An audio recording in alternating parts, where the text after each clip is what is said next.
Le Togo va mal, mon Togo va mal, mon Togo va mal, de mal en mal, mon Togo va mal. Oui, bonjour chers Togolais.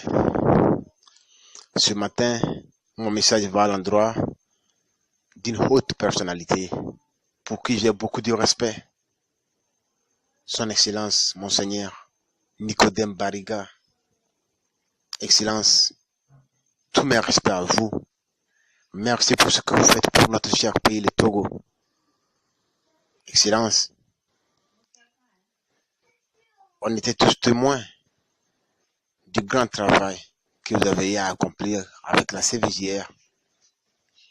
Ceux qui n'étaient pas en mesure de pardonner, ont fini par pardonner. Ceux qui ont juré de ne jamais se réconcilier, ont eu à se réconcilier. Ceux qui sont vus abusés par le régime, par la famille Gnassingbé, ont décidé de pardonner, juste parce qu'on avait besoin d'une réconciliation. On nous avait promis que justice sera faite. Je me demande si cette justice est faite aujourd'hui. On nous a promis qu'avec cette réconciliation, les comportements vont changer. Je me demande si les comportements ont changé, si Faure Gnassingbé continue par tuer en 2017 actuellement. Si le Major Colombe, le plus grand assassin que j'ai connu depuis mon existence au Togo, fut décoré lors du 57e anniversaire de l'indépendance. Si des assassins circulent librement, quelle justice a été faite? Monseigneur Nicodème Bariga, Excellence, avec tout le respect que je vous dois, on a eu à vous écouter, on a promis nous confier à Dieu, on a voulu bien se réconcilier pour que tout change. Mais si, après tout cela, je me demande tout ce rapport que vous avez adressé, à quoi ça a servi au régime en place? Parce qu'il continue par nous piétiner. Je vous lance cet appel pour qu'enfin vous retournez vers eux. Qu'ils n'utilisent pas votre tête, qu'ils n'utilisent pas votre personnalité pour encore abuser de nous, les Togolais.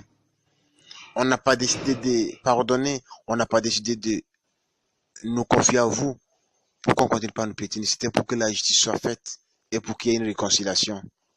Mais s'il y a réconciliation et que les comportements n'ont pas changé, c'est pas bien. S'il y a réconciliation et que les gens continuent pas à piétiner les droits d'autrui, c'est pas bien. S'il y a réconciliation, on a à réconcilier nos parents qui ont été tués, nos frères qui ont été tués depuis tout ce temps. Pour qu'on ne puisse plus vivre ça et qu'aujourd'hui c'est facile d'ordonner aux militaires de tirer sur la population togolaise. Je suis pas trop sûr qu'avec même une CVJR prime, une CVJR deuxième partie, les gens seront en mesure de pardonner encore. On a déjà assez pardonné. On a déjà assez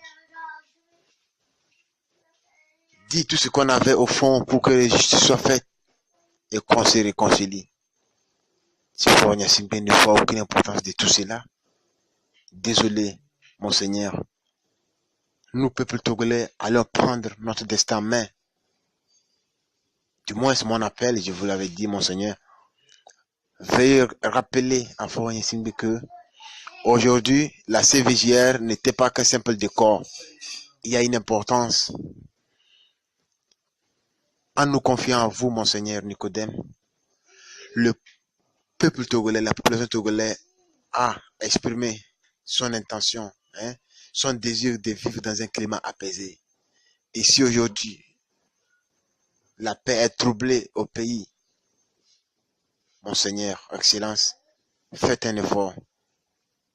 Rehaussez votre voix, tel qu'on vous a écouté lors de ce processus de la CVJR. On veut vous écouter dans cette crise. Vous prononcez, rappelez à l'ordre ce qu'il faut. Monseigneur, mon message ne sera pas long. C'est tout ce message que j'avais à votre égard. Excellence, Monseigneur Nicodème Bariga. Avec tous les respects que je vous dois, je compte sur vous pour que les mesures mises en place pour que la réconciliation soit définitive, pour que la réconciliation soit une chose réelle, seront mises en place. S'il vous plaît, Monseigneur Nicodème Bariga, avec tout le respect que je vous dois, rappeler à Fort Nyesimbe que ce service que vous avez eu à rendre au peuple togolais en tant qu'homme de Dieu ne doit pas être vain. Togolais, viens, bâtissons la cité. En Dieu, nous avons confiance. Bonjour.